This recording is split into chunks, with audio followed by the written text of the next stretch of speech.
one. No, Mother. Forgive me. Enough. I have endured. More than enough.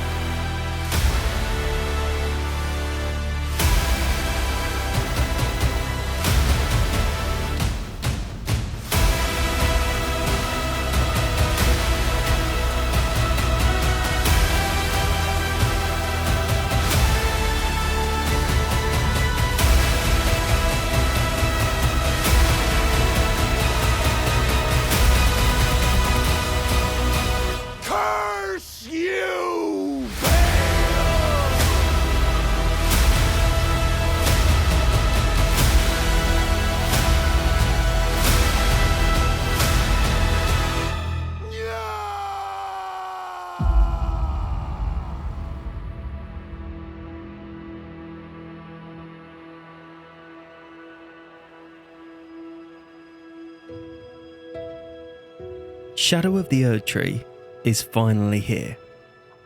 It's incredible.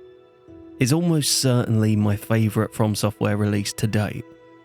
And after a couple of weeks of testing and learning, it's time to get some builds going.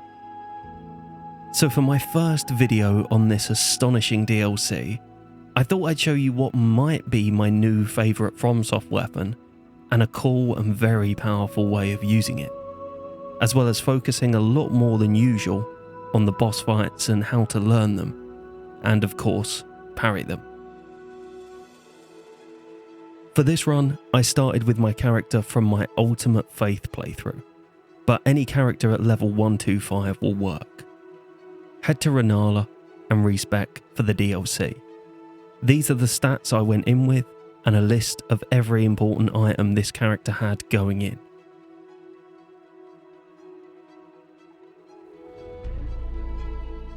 I started this run by doing the quick version of my setup guide, staying in the first two areas and not entering the Shadow Keep. This gets us to Shadow Tree level 9, so we have options for which bosses to fight first. But before any bosses, we need a weapon. And what we're using today is the most accessible and earliest of the game's new light greatsword category, the Milady. To get it, you want to head into Castle Ensis and take the first left, past this guy and his pooch, and up the tower.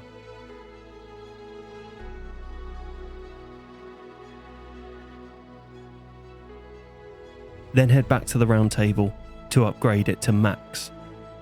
Now you might be wondering why I'm going into a Milady run on a Faith build. And that's because after the two builds that I made at the start of this year with the Flame Art affinity, this is now my go-to for any infusible weapon with low stat requirements. To get this infusion, we head back into this absolute baby game where all of the enemies are slow and hit like wet fishes, to Castle Redmane and the Crucible Misbegotten fight. I did this with the standard Milady and no scaling, but feel free to use whatever you like. Run back right out of the arena to grab the red hot wet blade.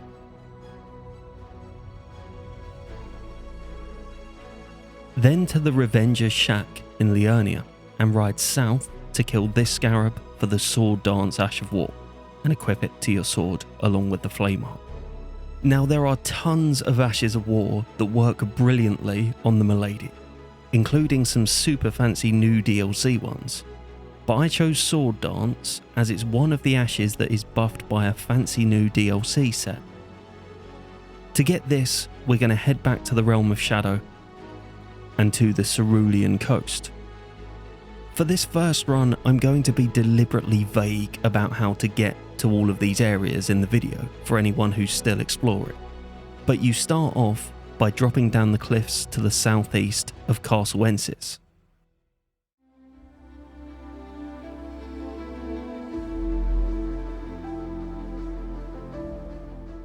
When you get to the Grace at the start of the area, ride south to grab the Scooby fragment by the Grace.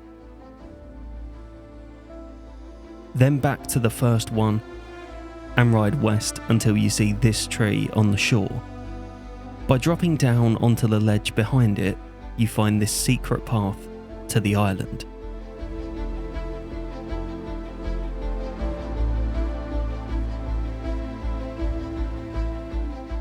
In the island's mausoleum, we find the dancer. And just by spamming our new Ash of War, you can absolutely bully her.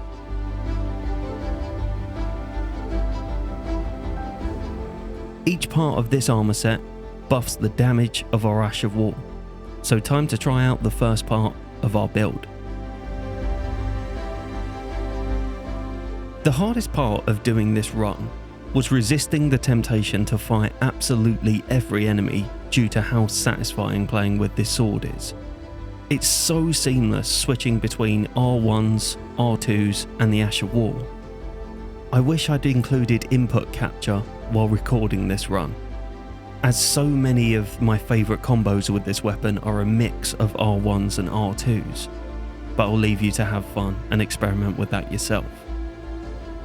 As for damage, Sword Dance does about 4k in like 2 seconds, which is pretty damn good. So for the first boss of the run, one of my favourite FromSoftware bosses of all time. Rellana feels like the spiritual successor to Milady. Not just because she shares a couple of animations with her, but because of how this fight feels. Like Milady, parrying her is super satisfying. Almost all of her attacks are parryable, with only a couple of exceptions in phase 2. Like Milady again, the move that will catch you out here is a quick 1-2 that you really need to be on your toes to catch. This is a super complex fight, so I will be releasing a full parry guide for this boss, and you can check out my 0 upgrade parry fight on the second channel if you're struggling in the meantime. With the Shadow level 9 I had here though, this fight felt like playing with cheats on compared to how I fought her on my first playthrough. With the Milady, I really like going for charged and tapped R2s in all of the openings for some posture damage.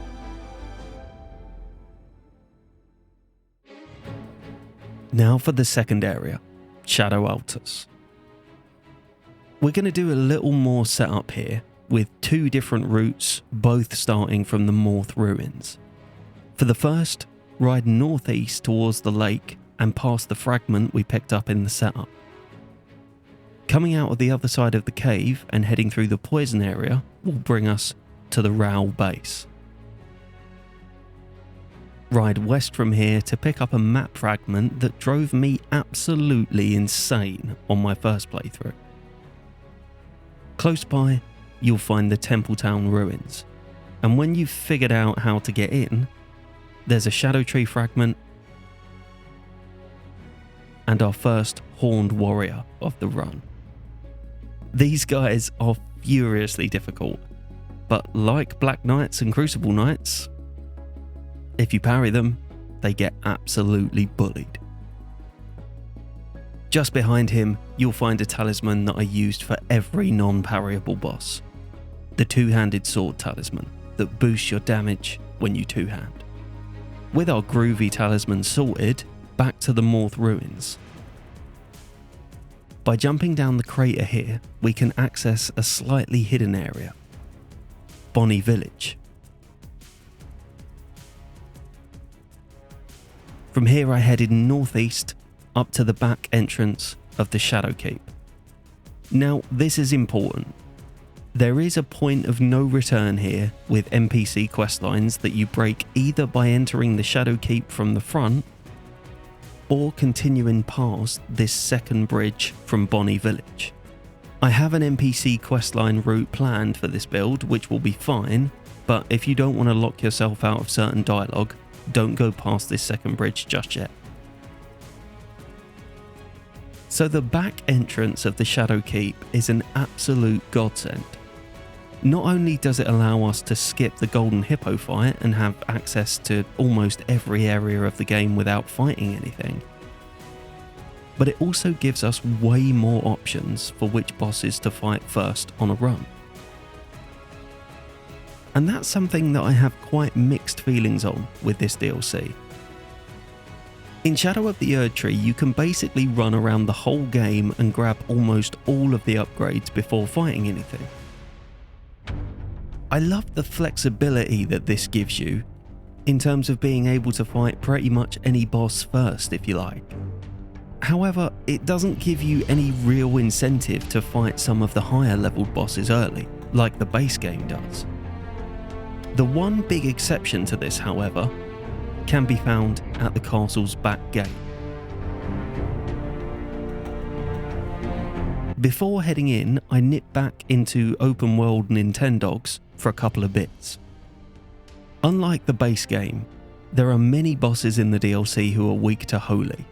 So as predicted by just about everybody, a trip to the Third Church of Marika to kill the scarab behind it for Sacred Blade, and then up to the church behind it to beat Anastasia for the Holy Scorpion Charm is well worth it for any infusible weapon. So we now have the choice of Flame Art with Sword Dance, or the Holy Affinity with Sacred Blade. I'm going to be switching between both of these depending on the boss's weakness, and both scale beautifully with our faith stat. So let's talk about one of my favourite attacks in the DLC, Commander Gaius' Charge. Is it my favourite because it's fair and satisfying? Fuck no, this attack is absolute bullshit. But that almost feels deliberate. When I fought Gaius on my first playthrough, I thought he was a completely trash boss. A tree sentinel with all of the fun taken out. And when I came back on my second playthrough to learn him properly, I realised I was just fighting him wrong.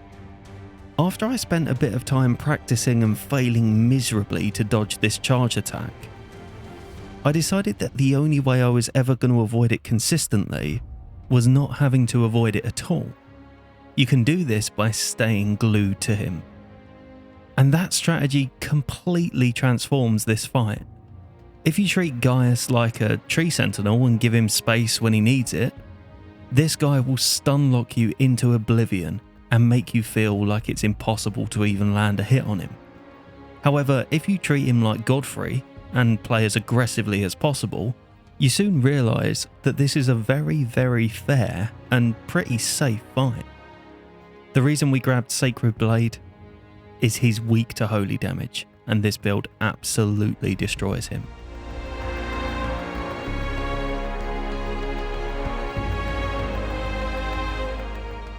The reason I'll be doing Gaius pretty early on all of my DLC playthroughs is that he guards 5 Shadow Tree fragments, letting us get 2 extra levels without having to do a bunch of running around. Now back to the Cerulean Coast for the Remembrance boss here. By exploring, you'll find this cavern, which takes you down to the Stone Coffin Fissure. The first part of this area is populated by blood fiends. The spear and turkey leg versions of these guys are very common throughout the Shadowlands, and happily, both are parryable.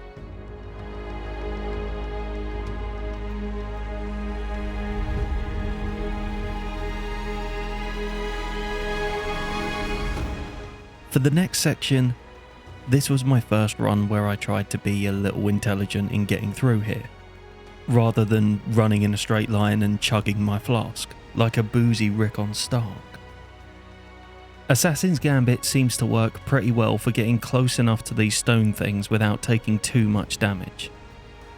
But I'll be keeping my eye on the no-hit runners to see if they can come up with something consistent for this. At the end of this area, we find the boss, the Putrescent Knight. Now, a little tip for learning this guy: if you make a save file before entering the fight, he'll always do his most complicated attack right at the start of the first encounter, so you can learn it quicker with a save file. It's easier to dodge than it looks. Roll the initial 3 attacks normally, then you want to do a double roll for both of the horse charges. For all of his combos, punishing is easy if you remember one simple rule. Never attack after the first slam, there is always a follow-up.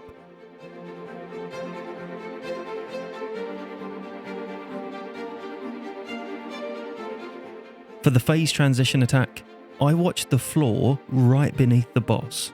When you see Ghost Flame there, jump. The quick Ghost Flame cast can be dodged by rolling to the side. And for the mana style attack, unlock your camera and jump it. This is obviously a demonstration of the wrong timing for that.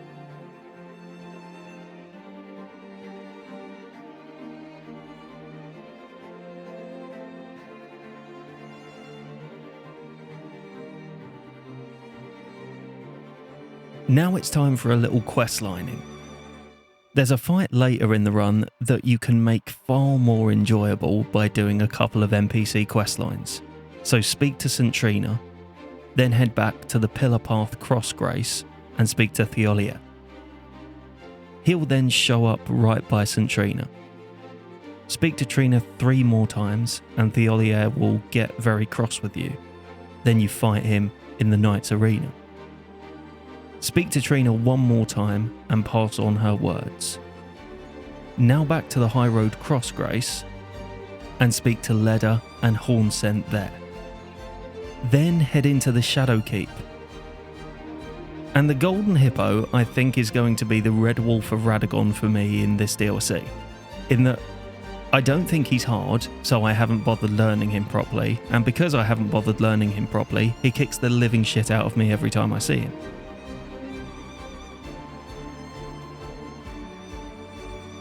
Speaking to Leda after defeating Hippo, then continuing through the keep, will make 2 summon signs appear in this area by the boats. You want to choose the red one and kill Hornsent.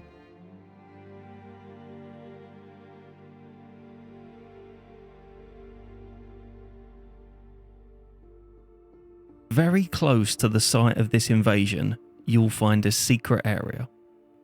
I'm deliberately not spoiling this one as the journey to the next area is so good. As a general guideline, you want to head south and downwards. There's a scatter tree fragment at the bottom of a waterfall, and along the way you'll find 2 hippos who each drop one. And further down still, you'll find one hell of a catacomb. Honestly, I adore the way that Shadow of the Erdtree's world is laid out. Like the base game, it does mean that you lose something when you're replaying. And I'm sure I will grow to hate running through this catacomb on every single playthrough. But on my first playthrough, I came here to find a cool weapon or a talisman maybe, never once suspecting that this is actually a gateway for a whole area of the game. At the end of the big catacombs, we fight Jory. And this isn't the best fight. Big gang squad and a magic spammer. The solution to both of these issues is just going for backstabs. As annoying as this fight is, it probably won't bother you much on leveled runs. Now it's time to enter what is one of my favourite areas in any Souls game. Seeing this little section on my first playthrough was just incredible.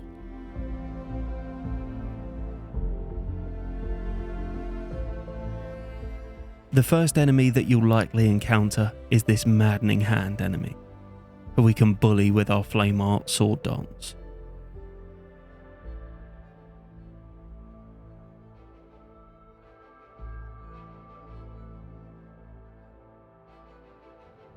Then for the fun bit.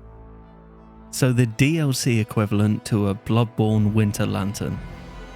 These enemies are invulnerable and they one-shot you. So what you're supposed to do is pretend you're playing Metal Gear Solid and sneak through. But there's one mechanic that means that you don't have to. Yep, they're parryable. And once parried, they're then killable and do not respawn. Honestly, a whole area dedicated to my favourite mechanic was not on my bingo cards for this DLC, but my god it's fun. For the parry, you want to input just as you see that yellow ball of light raise up on the left.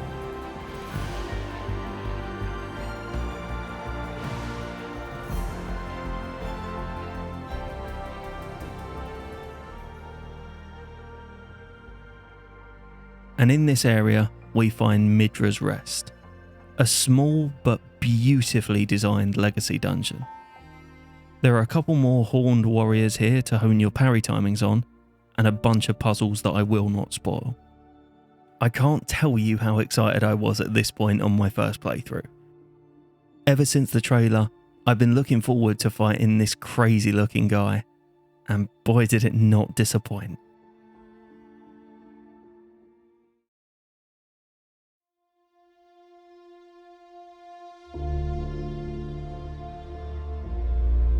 Enough. I have endured more than enough.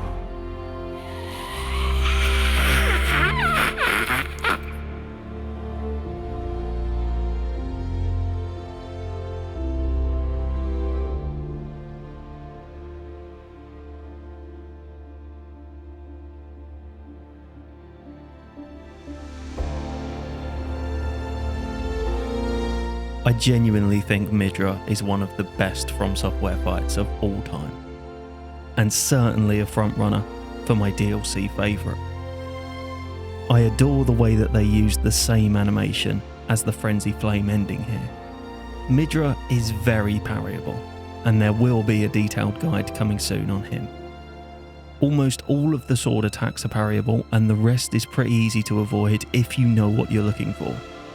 For low level runs, you're going to want to focus on his head.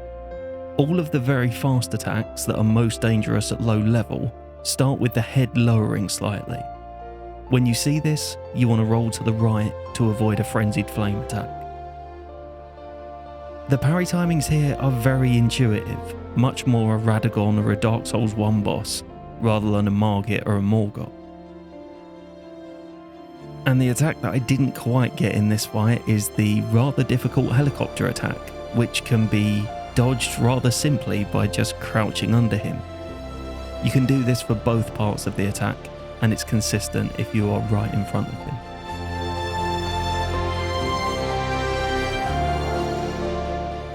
Now we're going to head back to the bottom of the Shadow Keep.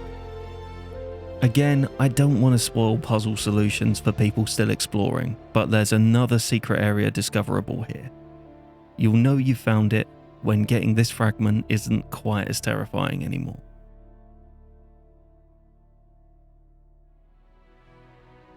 Head through to our next boss, the Erdtree avatar. And this is another one of my favourites in the DLC.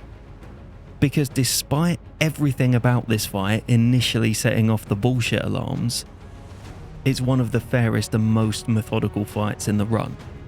He is incredibly weak to fire damage, so Flame Art and Sword Dance just deletes him. One little trick I found completely accidentally works well for the second phase. If you face directly away from the entrance, at the end of phase 1, he'll spawn in front of you. Then while dodging the 3 charges, move back towards the entrance so he ends up right next to it at the end. With him positioned here, all of the magic orbs that he usually summons in the opening attack will get stuck in the wall and cancel themselves. Obviously, if you're trying to make a YouTube video, he'll do a different attack, but it does work pretty well. The big explosion at the start of phase 3 is super difficult to dodge. But he tenses up for a split second just before the explosion, and this is your cue to dodge. Then it's all over.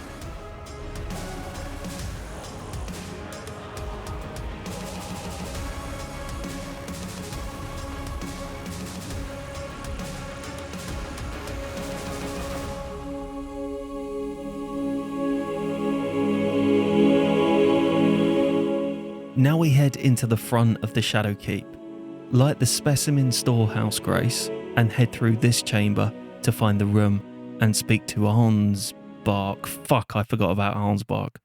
Fuck, I forgot about Bellarat. Now, skipping Bellarat at the start of my playthrough I think will be a theme of my DLC runs, but I didn't mean to leave it quite this late. Bellarat is one of the best legacy dungeons FromSoftware have ever made. Like Stormvale, there's a very obvious path through to the boss. But on my second playthrough, I found entire areas of this dungeon I'd skipped on my first, by wrongly assuming this dungeon isn't very complex.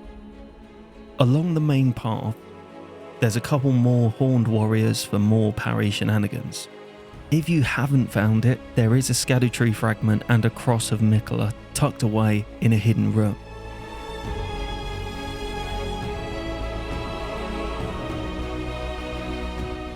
And unfortunately, I don't currently have many tips for the Divine Lion, as he's one of the few bosses I haven't really learned yet.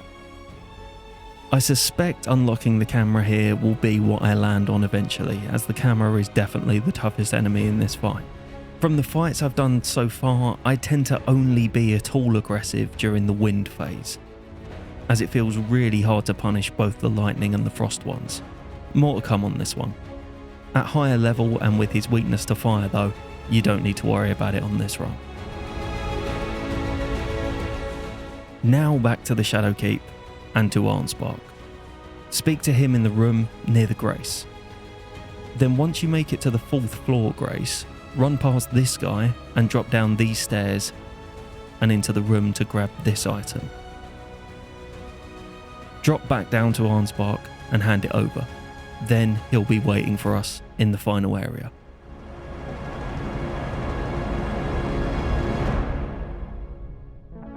Now head left from the storehouse Grace, down the elevator and out the side of the castle to ride across the bridge to the ancient ruins of Rao. There's a cool little skip you can do here to get to the hippo quickly, by just jumping down onto this pillar.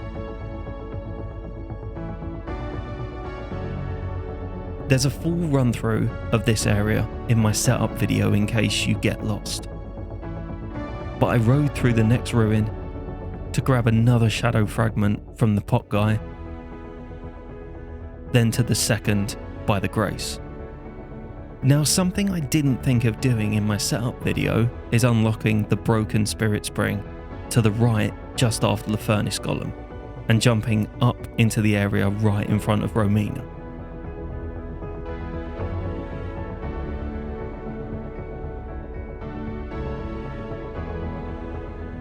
If you want to, you can backtrack from here, jumping down the lift to these ruins and grabbing the Erdtree fragment before taking it back up.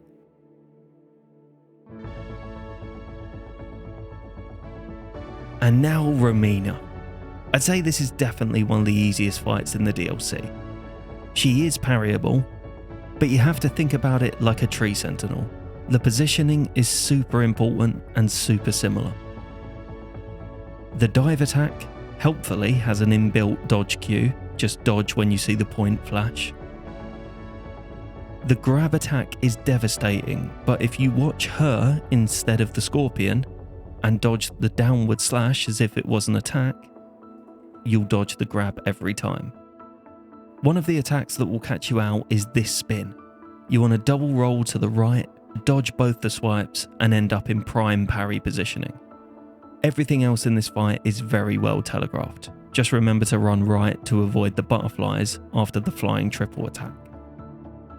Next up, back to the Shadowkeep for the boss that we were all excited for. But beforehand, I went back to the Third Church of Marika to grab the Spike Cracked Tear and the Axe Talisman, as the charged R2 of this weapon is just perfect for this fight.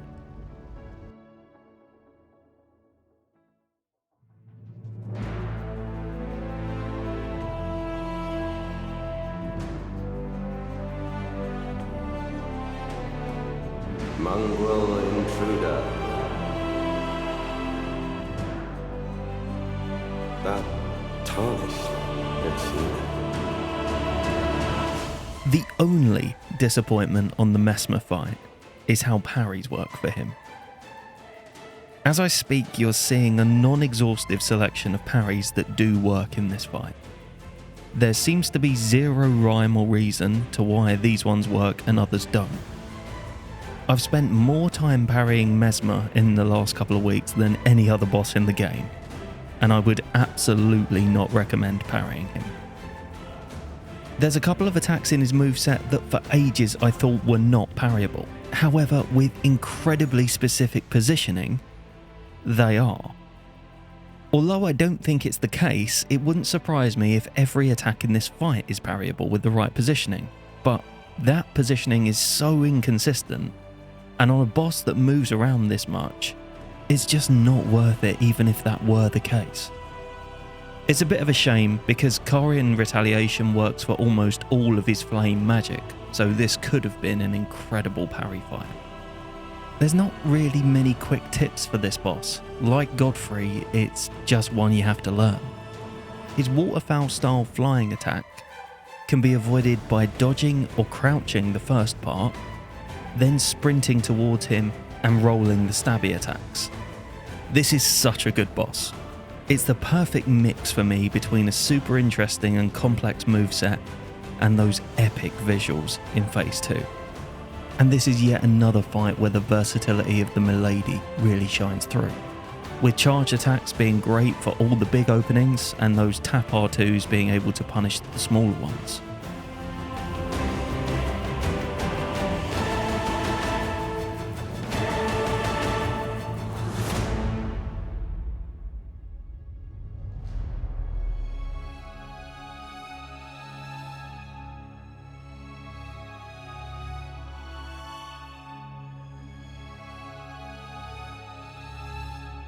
And now it's time for the final area.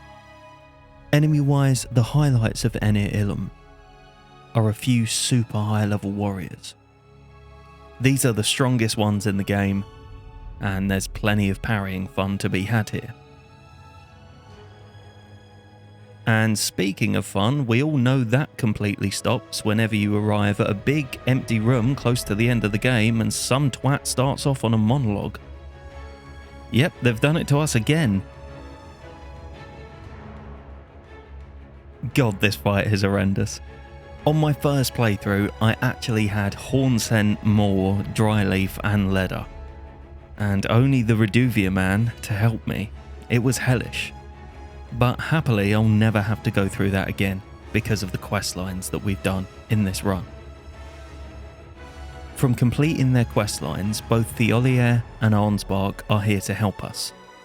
And by not speaking with Moor or Freya throughout the game, and killing Hornsent, we actually have a 3v2 in our favour.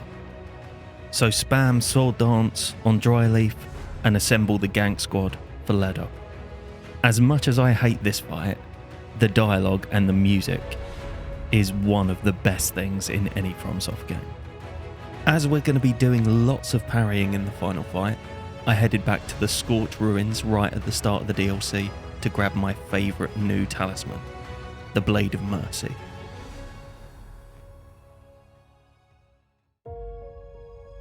And now for the final boss, Radahn.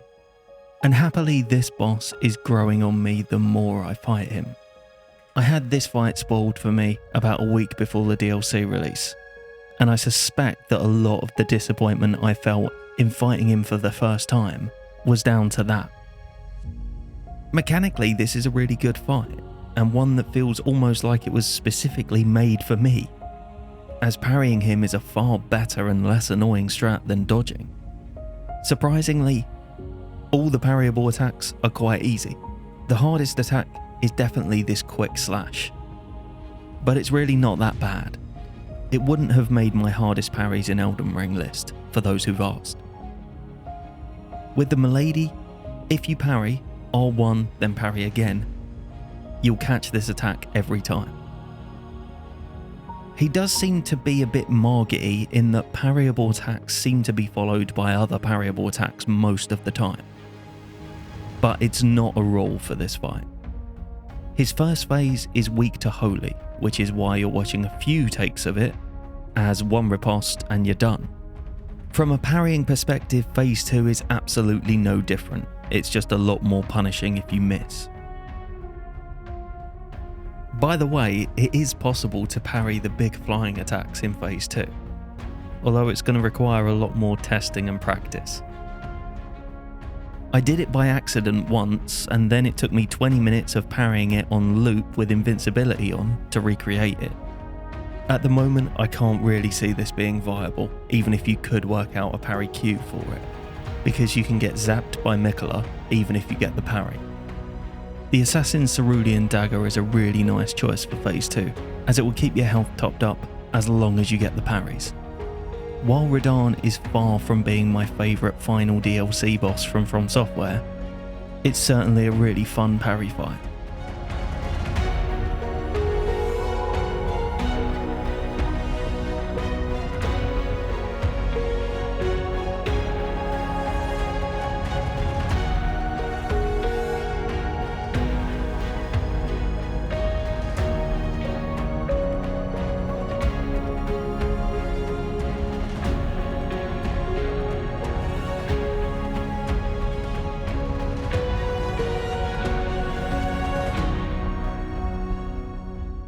So, did Shadow of the Erdtree end for me on a note of slight disappointment?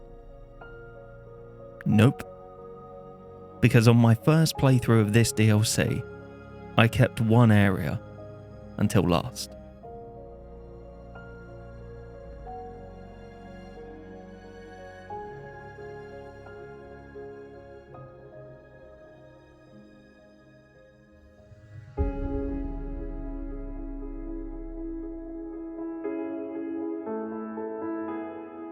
Bale is the standout boss of Shadow of the Erdtree for me. Just everything about this fight, the moveset, the visuals, the attacks, the lore, the angriest man in the world running in and getting stuck in with you. It's just so perfect. As someone who always has unrealistic expectations of FromSoftware, Bale is yet another stunning example of how, when it comes to DLC bosses, they always manage to surpass and exceed them. Just like the base game, the journeys I've already had in Shadow of the Erdtree have been completely unforgettable, and I hope you'll join me for many, many more. Thanks for watching.